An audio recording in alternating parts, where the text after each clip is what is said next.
Yallah, Reboker Tov, Beshem Hashem Nasem, Natzliach Lagdil, Torah Ladira, Shelirat Shamaim, que tout ce que nous disions soit dire Vodo, Shel Akadosh Baruchou, que tout ce que nous allons dire soit pour l'honneur d'Akadosh Baruchou. Nous sommes aujourd'hui le 21 du mois de février, effectivement, le dimanche, et le Yud Bet, si je ne m'abuse, du mois de Adar Aleph. C'est-à-dire, on est dans les halachot du Tanit d'Esther. Alors j'ai noté quelques halachot, Bezrat Hashem, pour nous réveiller un petit peu, puisqu'il y a beaucoup de questions aujourd'hui. Moi je suis enceinte, moi je suis ceci, je suis là, est-ce que je jeûne pas? Quel est le digne de celui qui a mal aux yeux? Ce sont des sujets qu'on a déjà fait, mais pas comme ce sujet d'aujourd'hui, qu'on va découvrir, puisque nous sommes dans la halachot du Rav Binyamin Chouta, qui a écrit vraiment une sidra extraordinaire des questions-réponses sur les halachot, Sfarad, donc je précise. On y va. Yamim shelifne Purim v'achare Purim utarim betanit ve'esped. Avant Purim, même pendant le mois de Hadar, et après Purim, pendant le mois de Hadar, Kimouvan, nous avons tout à fait le droit de jeûner, des jeûnes privés, des jeûnes personnels, comme celui qui a fait du Lachon Hara, il veut jeûner, ou qui a manqué de respect à ses parents, il veut prendre sur lui un jeûne, ou celui qui a rêvé de ses dents qui tombaient, un jeûne compliqué, peu importe. Il veut continuer à jeûner le lundi et le jeudi. Utarlo be'ezrat Hashem. Utarlo. Il dit comme ça. Zayin be'adar tanit v'limud bo. Zayin be'adar ou yom ptirat Moshe Rabbeinu alav shalom v'chasidim anshe ma'aseh noagim li'itanot be'yom ze. Les gens qui craignaient beaucoup Hashem avaient l'habitude de jeûner le Zayin du mois de Hadar. Le 7 du mois de Hadar est le jour de la naissance et de la mort de Moshe Rabbeinu, comme c'est marqué dans Masechet Megillah. Boshana me'uberet. Dans une année bissextile, Yeshomrim Sheitanu Bezain Be'adar Aleph, Yeshomrim Sheitanu Bezain Be'adar Bet. Il y en a qui disent qu'on doit jeûner d'Avka, pour ceux qui ont l'habitude de jeûner le 7 du mois d'Adar, en l'honneur de Moshe Rabbeinu, le premier mois de Hadar. Il y en a qui disent non, dans le deuxième mois de Hadar. Vechen Yeshinog, Vechen Ve'et Animud Sheosim, Tov Sheasu Gam Ken Bezain Be'adar Aleph, Vechen Be'adar Bet. Il y a un Animud spécial, une étude spéciale qu'on avait l'habitude de faire le 7 du mois de Hadar. Dans le cas échéant où il y aurait 2 mois de Hadar comme cette année, il fera cette étude le 7 du mois de Hadar 1 et le 7 du mois de Hadar 2.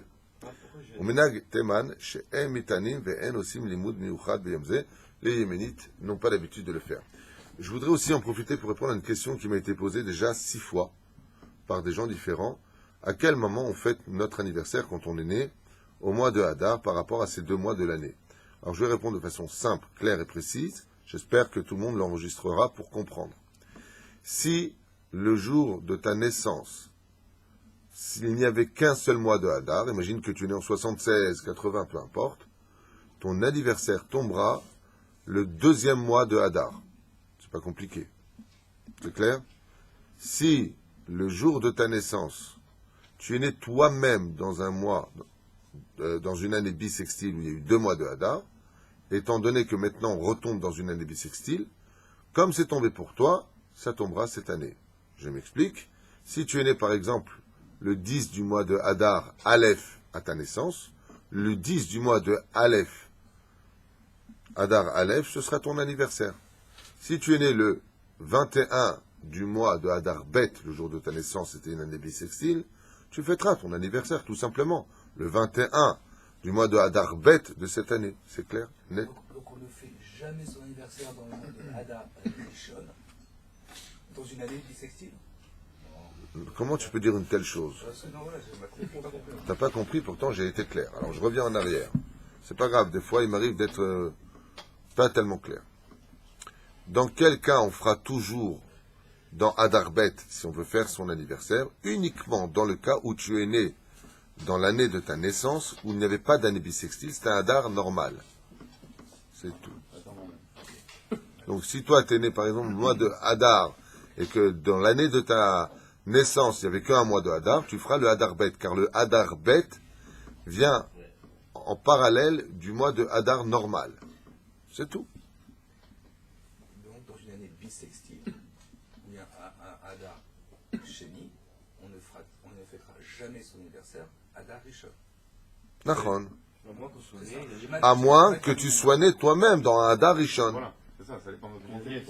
C'est ça qui m'a dit. Ok. Si t'es né, toi, Machal, au mois de Hadar, et c'était une année bissextile, t'es né le premier mois de Hadar, tu fêteras le premier mois de Hadar. C'est 2 et 2. 4. Bonne réponse, c'est aussi simple que ça. Tu vois. 2 et 2, 4, c'est pas plus difficile que ça. Kiryat, quoi? Pourquoi jeûner pour l'anniversaire de Moshe Rabbeinu au lieu de faire une Séouda, par exemple? Parce que Moshe Rabbeinu est mort à cause de nos fautes, et que si aujourd'hui Moshe Rabbeinu ne se dévoile pas, c'est qu'on perpétue ses fautes. C'est vrai. Mais il est né aussi à cette période. C'est vrai que Haman a sorti le mois de Hadar, le 7 du mois de Hadar, il a dit, ah, Moshe est mort. C'est bon signe, c'est une faiblesse. Le mal sait où est le bien, et le mal sait où sont les secrets de notre bonheur. Et ah, c'est un mauvais mois pour eux, parce qu'il est mort. La Gemara répond, mais il a oublié qu'il est né aussi. Donc tu vois bien que la naissance et la mort correspondent à un jour de joie ou un jour de tristesse. Alors quand meurt un tzaddik comme Moshe Rabbeinu, la seule différence qu'il y a, c'est que la mort du tzaddik est capable de faire la capara de la génération, ce qui fait que quand tu jeûnes, quand un tzaddik est décédé, aujourd'hui il y a plus de 3500 ans à peu près, eh bien, tu comprendras bien que tu vas renouveler sa tzidkout. Sur ce, le fait de jeûner pour lui, il fait la capara de tes fautes. C'est là. Le fait de parler du tzaddik, le fait de donner une vie, un geste, une action à cela. Sinon, tu ne peux pas jeûner, il y a beaucoup de gens qui ne peuvent pas jeûner, ils donneront l'équivalence d'un repas en l'honneur de Moshe Rabbeinu. Il y en a qui font la moitié du jeûne. Ils jeûnent jusqu'à Chatzot Hayom, la moitié de la journée, et après ça, ils font une Séouda. Pourquoi ils font la moitié, eux? Ah, c'est facile. Il dit non. Nachon qu'il est mort, mais il est né. Donc la moitié de la journée, je jeûne parce qu'il est mort, l'autre moitié, je fais festivité, parce que justement, il est ressuscité ce jour même. C'est vrai? Pas shoot. ילד שנולד בזין באדר, יש אומרים שאין לקרותו משה, כיוון שמשה היה רבן של ישראל הנביאים, ונמנעו שלא לעמוד במקום גדול. כל גדולים, on a un minag, depuis toujours, que si un enfant était né au mois de Hadar, et le 7 du mois de Hadar, comme qui? Moshe. Comme Moshe Rabbeinu, on ne l'appellera pas du nom de Moshe. Pourquoi? Parce qu'il n'y a eu qu'un seul homme qui soit si grand que lui, qui est né le 7 Hadar et qui s'appelait Moshe. Ce serait de l'orgueil d'appeler ton fils Moshe Rabbeinu. Moshe. Il dit quoi alors? Moshe Rabbeinu, il est né le 7 du mois de Hadar, ton fils est né le 7 du mois de Hadar, tu l'appelles Moshe. Il dit, Zélo, il a fait. C'est pas joli. Pourquoi? Je vous relis les mots, comme il le rapporte ici. Huaya Rabban shel Israël. Kol ha-nevi'im v'nimne'u shelo la'amod b'mkom gadol. Pourquoi? Parce que pour Moshe Rabbeinu, dans ce cas-là, on pourrait dire, attends, je comprends pas ton truc. Non. Alors justement, tu as raison. Il y a eu qu'un Rabbi Nachman de Breslev. Alors quoi, le mec il est né à la même date, je ne peux pas l'appeler Nachman? Nachman. Il n'y a pas marqué il y a eu qu'un Rabbi Nachman de Breslev. Il y a marqué que pour Moshe, il n'y a eu que lui. Le Hari Akadosh, il dit il y a eu que... Laisse-moi te finir. Tu réponds même avant de comprendre. Laisse-moi. Si alors quoi, tu te trompes tout seul, comme ça tu parles. Peroucha Davar, que Moshe Rabbeinu il y a marqué ou Gadol Mikol ha-Nevi'im. Il est le plus grand de tous les prophètes. Il n'y a pas eu d'autres prophètes que lui qui ait eu Panim El Panim. Comme il y a des Agdarot, il y a Moshe Rabbeinu, il va être défini comme étant le wow, des wow, des wow, des wow. Jusqu'à un tel point que même Shlomo, le roi d'Israël, ne sont que les lettres de les Moshe. Combien même il a été l'homme le plus intelligent et le plus sage de tous les hommes. Il me colle à Kavod, dans Kol Yehuda de Rabbi Yehuda Tzadka, il prouve là-bas qu'il n'y a pas eu plus grand que Moshe Rabbeinu, même en Chokhmah. C'est pour ça qu'il n'est que les Moshe, vers Moshe. C'est-à-dire, donc Moshe Rabbeinu est unique en son genre. Et sur ce, comme la Torah précise qu'il est unique en son genre, comme dit le Hari Akadosh, Loulé Moshe Rabbeinu la yunigalim mitzrayim. Moshe est le seul homme de l'histoire qui fut vraiment irremplaçable. Ceci étant, le Hari Akadosh était avant Rabbi Nachman, parce que, bon, moi, quand je vois personnellement les tzadikim qui nous entourent, comme le travail du Rav Kook, le Rav Ovadia Yosef, mais attendez, le Rabbi Lubavitch, mais c'est irremplaçable. Pour moi. D'ailleurs, la preuve en est, ils n'ont pas de remplaçable. Remplaçant, voilà. Je voyais déjà ma femme me dire, non, c'est pas du français, ça. Donc, et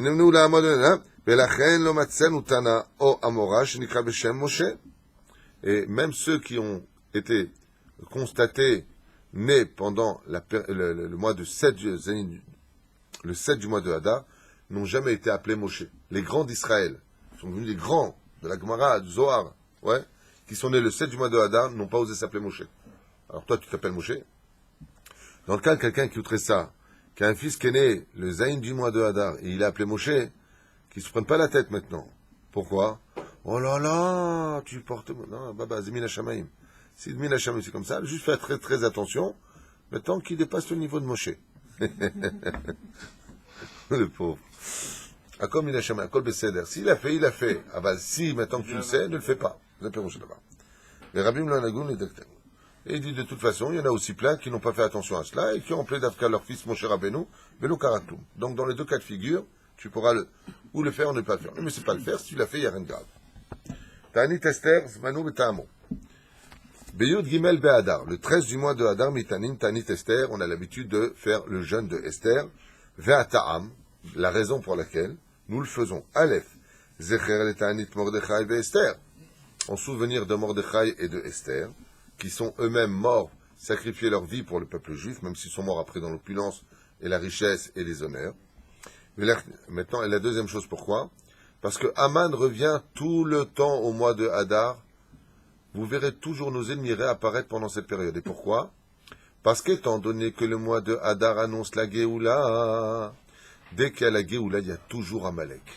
On est sorti d'Égypte pour la Géoula, Trak Amalek nous a attaqué. Parashat Vaïtranan, on vient pour entrer en Eretz Israël, Tak Amalek va nous attaquer. Dès qu'il y a une Géoula qui s'annonce, tu as toujours Amalek qui vient. Donc étant donné que nous rentrons dans le mois de Hadar, et qu'on sait que la Géoula aura lieu au mois de Nissan, chez Nehemar Benissan Nigaalnu, au Benissan Atidin Leigael, et c'est au mois de Nissan qu'aura lieu la Géoula. Étant donné que nous sommes donc le mois de Hadar qui précède le mois de Nissan, nous allons jeûner et donner beaucoup de tzedaka pour justement Troufa Kadma Lamaka, afin de prévenir le coup avant qu'il ne vienne, donner de la tzedaka Machatzit Shekel, tout comme Aman a donné de l'argent à Hachvérosh, nous allons prévenir cela. La deuxième chose, Zecher le Machatzit Shekel, la moitié, pourquoi? Pour dire que nous ne sommes forts que quand nous sommes unis. Donc moi je n'ai que la moitié d'une pièce, toi tu as l'autre, chez toi, ensemble on peut y arriver. Donc c'est l'union du peuple juif. Et ici il rapporte encore quelque chose de très important à retenir, les Achnia Kochatzatan chez le Katreg al Seudat Purim. Et pourquoi Bémet on va jeûner? Parce que le Satan va faire un kitroug pendant la Seuda de Purim, de peur qu'on ne se comporte pas comme il le faudrait pendant la Seuda de Purim. Alors je vais m'expliquer clairement parce que c'est un peu confus. Le fait que nous jeûnions va provoquer chez nous d'avoir faim. Ce qui fait que la Seuda a un besoin d'être faite parce que nous avons faim. Sur ce, nous allons faire cette Seuda au nom d'Hachem. Maintenant, le Satan lui vient faire un kitroug. Il dit quoi? Il dit, mais attends, t'es gentil à l'époque. C'était quoi le vrai problème de Purim? Pourquoi le décret a eu lieu? Parce que Nehenu, mi Seudato, chez la Hachvérosh, on en a parlé. Regardez les cours des années précédentes, ils sont sur le site. Magnifiques shiurim. Ce ne sont pas de moi que j'ai magnifiques. Hein. D'autres rabbinim auraient fait mieux que moi. S'ils avaient eu les livres que moi j'ai eu, peut-être qu'ils les ont eu, j'en sais rien. Mais quoi qu'il advienne, non, je veux pas qu'il y ait une image du style, moi je suis mieux que les autres. C'est pas du tout ce que je veux dire et je fais attention à ce que je dis par rapport à ça. Pas du tout. Hein? Je suis. Non, on suit, mais. C'est enregistré, celui qui n'a pas compris, il mettra retour et puis il verra ce que j'ai dit, hein, c'est pas compliqué. Il entendra ce que j'ai dit. Ouais. Ah bah juste pour en revenir un petit peu à cela, pour que notre Seuda ne soit pas, étant donné qu'on va boire du vin, on va monter jusqu'à la limite de l'irraisonnable, quelque part, Ad Deloyada, Ben Arour, Aman, les Baruch, Mordechai, jusqu'à ce qu'on ne puisse plus faire la différence entre béni soit Mordechai et maudit soit Aman. De la même façon, il est préférable de jeûner avant, c'est-à-dire quoi? Dans le cas, on a un peu dévié, alors on a fait un jeûne avant. C'est aussi prévenir. Alors je vous lis ça maintenant dans la Chaktel qui le ramène. Le'achni akoach hasatan, pour ne pas qu'il fasse un kitroug. Alors, qu'est-ce que ça veut dire? Écoutez bien comme c'est important. Pourquoi Bémet on va jeûner? On va jeûner pour affaiblir le Yetzer Hara qui est en nous, pour que la Seuda de Purim soit faite vraiment le Shem Shamaim. C'est tout. Le fait de jeûner va contribuer à affaiblir notre Yetzer Hara, pour que quand on rentre dans la fête de Purim, notre Yetzer Hara soit faible et qu'on boive les Shem Shamaim et qu'on mange les Shem Shamaim. Encore une explication. On avance.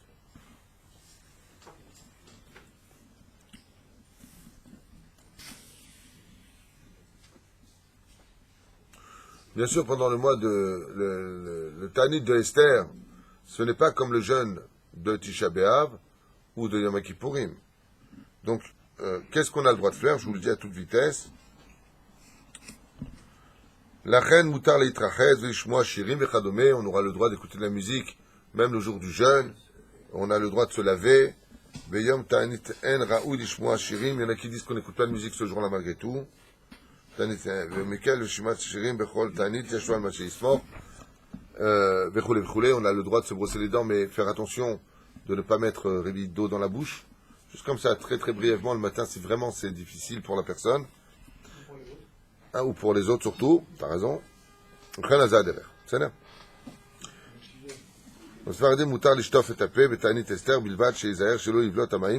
Donc, juste faire très attention de ne pas avaler l'eau dans sa bouche quand il se brosse les dents. L'eau ivla me'em, bien sûr. L'ashkenazim assur l'ishtof apé betanit ester, mais nos frères ashkenazim, que Dieu les bénisse, eux, bien entendu, ne se brossent pas les dents, ils ne mettent pas d'eau dans la bouche. Machmirim yoter. Certes shinaim betanit ester, dino kishtifat apé, comme on l'a dit. Tipul shinaim betanit ester. Est-ce qu'on a le droit d'aller chez le dentiste pendant le ta'anit ester, puisqu'on va mettre de l'eau et cracher cette eau si on va chez le dentiste. Mutar la roch tipul shinaim betanit ester ve'af la alol livloa min ha'ma'im mechamat ha'tipul. Même si on sait qu'on va peut-être risquer d'avaler un peu d'eau, on a le droit d'aller se faire soigner les dents pendant le ta'anit de Esther, d'aller prendre un tipul. Donc c'est vraiment des questions-réponses qui posent ici dans les lois, et je trouve ça vraiment génial comme étude. Ta'anit Esther laila veyom le shlosha yamim. Alors de quoi est-ce qu'on parle ici? Yesh noagim litanot yud gimel be'adar belel lel vayom.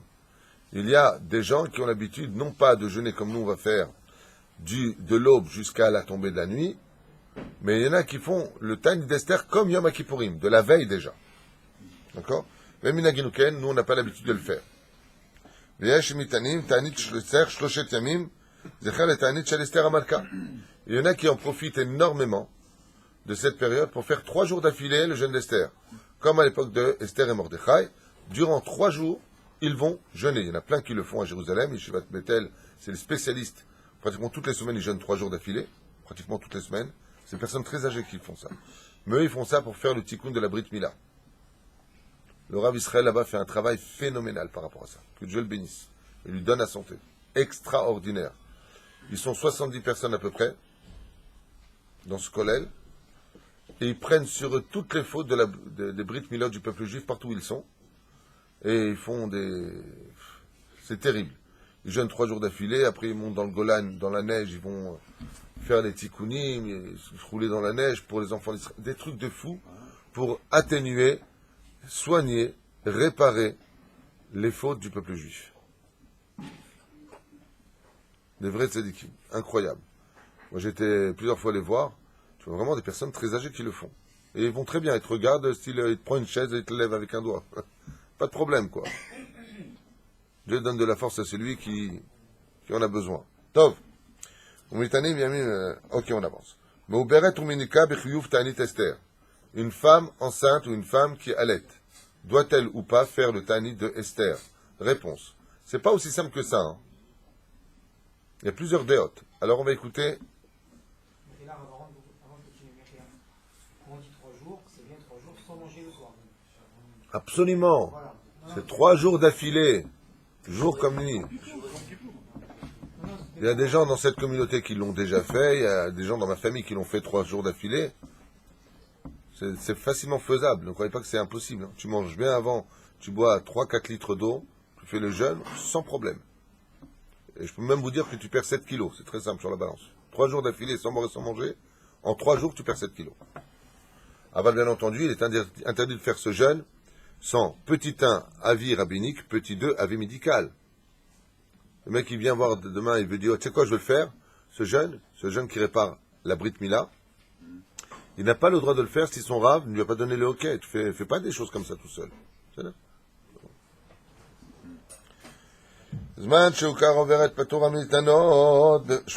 Alors voilà, pour la femme enceinte, on y arrive enfin. Une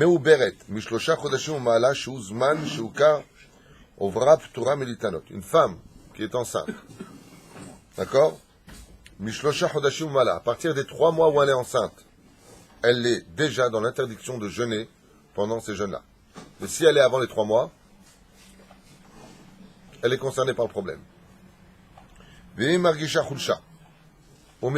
Donc, avant 3 mois d'être enceinte, elle doit jeûner. Seulement, si maintenant elle se sent faible, ou si dans le cas échéant, elle commence déjà à vomir, elle a des prilotes.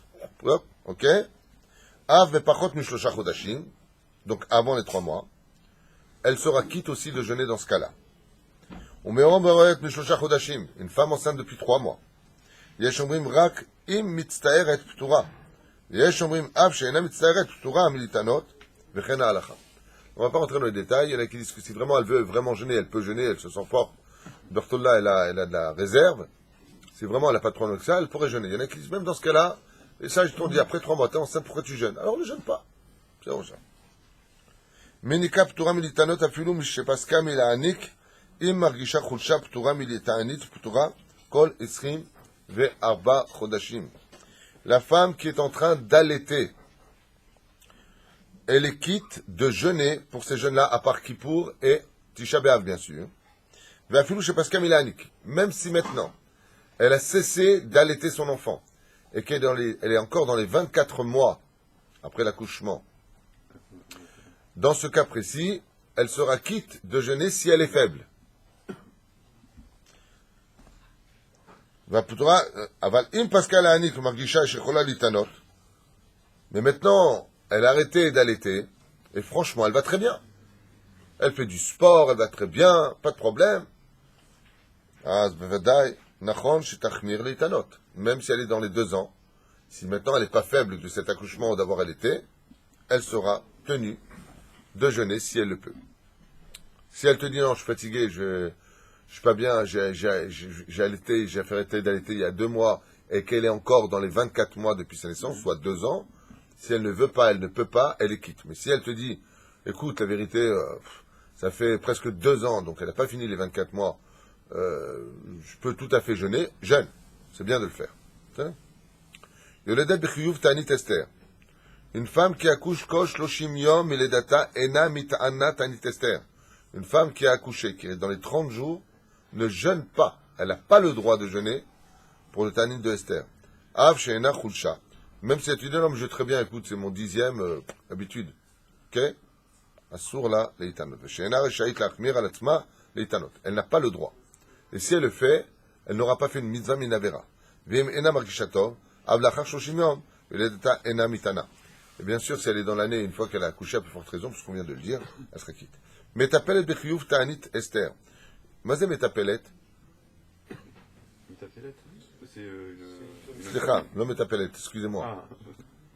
Mapalat, celle qui a perdu l'enfant. Elle a... Fausse couche. Donc, mapalat ptura militanot tor shloshim yom le mapalata. Avant le moment où une femme a une fausse couche, tant qu'elle est dans les 30 jours, elle est quitte de jeûner. Mais si après les 30 jours, elle se sent forte, elle pourra jeûner. Si elle se sent faible, elle sera quitte de jeûner. Cholé b'chiyuv ta'anit Esther. Quelqu'un de malade pour le ta'anit de Esther. Cholé shen bo sakana patur militanot. Quelqu'un qui se sent faible ou malade, même s'il n'est pas en danger, sera quitte de jeûner dans ce cas-là. Ve'eno rachai le'achmir al atzmo. Mais leitanot, il n'aura pas le droit de... Enfin, il y a des gens qui ont des problèmes de reins, problèmes de yeux, problèmes de droite et de gauche. Ils n'ont pas le droit de l'ahmir. Ils n'ont pas le droit de dire non, mais moi je peux jeûner, c'est pas grave. Ainsi comme la ménika, celle qui donne le lait, ou celle qui a accouché, qui sont dans cette situation. Est-ce qu'un médecin, il a le droit de se rendre quitte du jeûne de Esther? Qu'est-ce qu'il fait dans la vie? Il est médecin. Et pourquoi Dafka pour nous on poserait la question? Parce qu'il va s'occuper de la vie des autres. Et s'il n'a pas tout son potentiel, est-ce qu'il serait quitte ou pas du Tanit Esther les filles halakha? C'est une question qu'a posée au Rabbi Binyamin Chouta qui est posée halakha à dire. Il dit, Rofea metapel bechole, ve'im yatsum lo yochal letapel bechole karaoui, patour militanot. Un médecin qui doit s'occuper des gens et qui sait qu'il ne risquerait pas de donner de parfaits diagnostics à leur maladie, se concentrer sur le malade, serait quitte du jeûne de Esther dans son cas à lui, car il sauve des vies. Donc c'est pas d'ailleurs que c'est assourd. Khatan. Un khatan et une kala. Je finirai avec ça puisqu'il vient d'arriver. Qui sont dans les 7 jours pendant le Tanit Esther. Est-ce qu'ils jeûnent ou pas? Ils jeûnent. Mais non, ils jeûnent pas. Ils sont dans les 7 jours. Ils se sont mariés le 12, le 11, le 9 du mois de Hadar, ils sont dans les 7 jours. Est-ce qu'ils sont quittes du jeûne de Esther?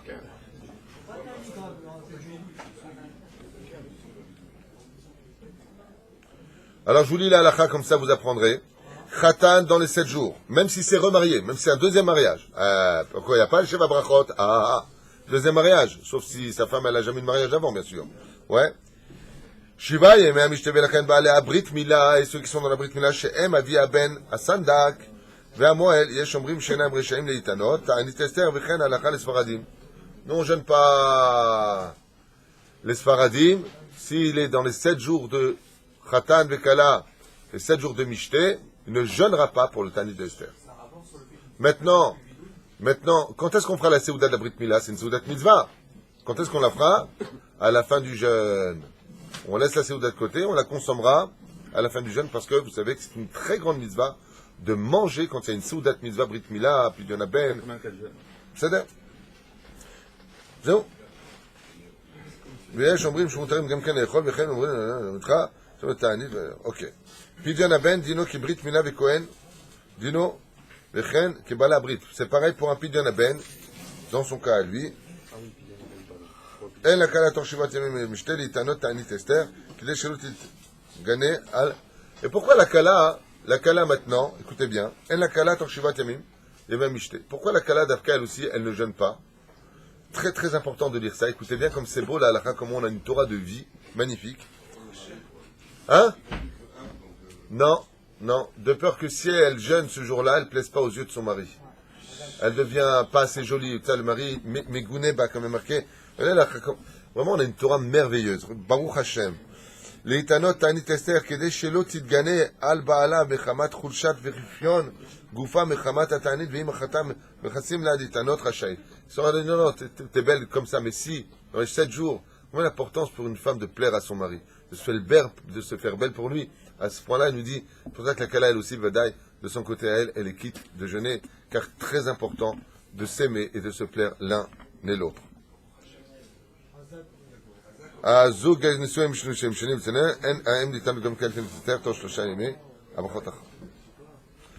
Et si, pardon, excusez-moi, je reviens en arrière pour la halakha, heureusement que j'ai tourné la page. Et s'il ramène une autre DA qui dit comme ça, et si c'est un remariage, pendant les 3 premiers jours, et non pas les 7 jours, autant pour moi, je reviens en arrière pour la halakha, pour les 3 premiers jours, si par exemple je suis marié le Yud Aleph, le 11 ou le 12, ou même le 10 du mois de Hadar, et que vient le Tanit dans les 3 jours, ils ne jeûneront pas non plus pour le Khatan et Kala s'ils se sont remariés, un remariage pas eux-mêmes, hein. Le Khatan était divorcé, c'est vrai, quelqu'un d'autre, tant que des Shoshamim, mais zéro. Il y a encore plein d'autres halakhot à faire, donc je vais m'arrêter là avec vous. Mais très intéressant d'étudier les lois. Vous voyez, ces halakhot sont très spéciales, c'est des questions-réponses. Et les réponses sont vraiment al-Pi Sfarad, sont basées essentiellement 99% selon Rav Ovadia Yosef. Le Rav Benjamin Chouta fait un travail phénoménal. J'ai acheté tous ces livres extraordinaires que je conseille à tous les enseignants, tous les rabbanim d'acheter. Parce qu'il fait questions-réponses, c'est concis, propre, nickel. Toutes les références sont en bas, magnifique. Travail, Kol HaKavod, Godarav Benjamin Chouta, et beaucoup de respect aussi pour mon épouse, qui me permet, je suis en train de parler à Adam pour la 3e fois aujourd'hui, Yatik Ojik, et je remercie aussi mon épouse qui me pousse à cette étude, qui me pousse à avancer dans la vie, car Baruch Hashem, derrière tout Tunisien, il y a toujours une petite Algérienne.